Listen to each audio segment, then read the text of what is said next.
Jorrit Postma kan zijn veestapel van haast 100 kei weer voor je en dat mij een wonder hieten. Dus dan ging het haast mis toen de boer de jaren in de kelder aan het mixen wie. De stront zou Postma letter uitrieden over het loon. In de stal zeggen Liekwels dat een stikker wat beesten er min aan ta wienen. 4 keien en die 4 keien me heen, die voelen al door de, nee, die zakken door de poorten heen en die voelen eigenlijk bewusteloos deel. Waarbij er geen D geen is.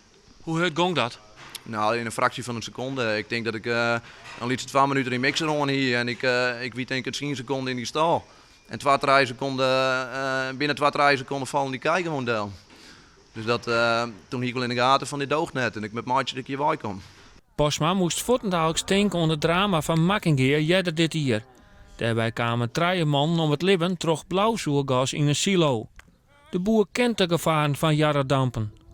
Postma vlecht uit de stal op wei naar frisse lucht. En je verneemt niks en je roekt niks. Je roekt gewoon de lucht van mixen, maar je roekt verder niks vreemd.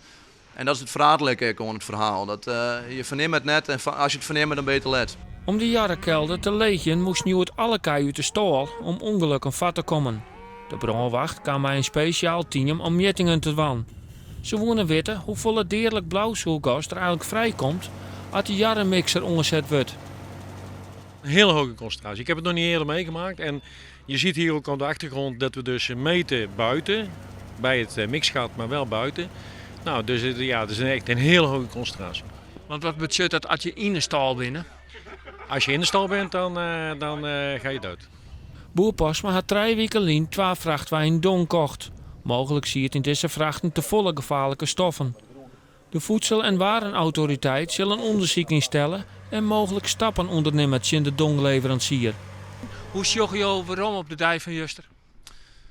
Nou, er komt heel wat bij te zien. Je beseft eigenlijk zelf nog net zo goed dat je wel een heel soort geluk handhebben. Maar nou, iedereen praat erover en nou, je realiseert het jezelf ook wel. Dat je wel massa hebt dat je hier nog staat en dat je het nog nooit vertellen kan.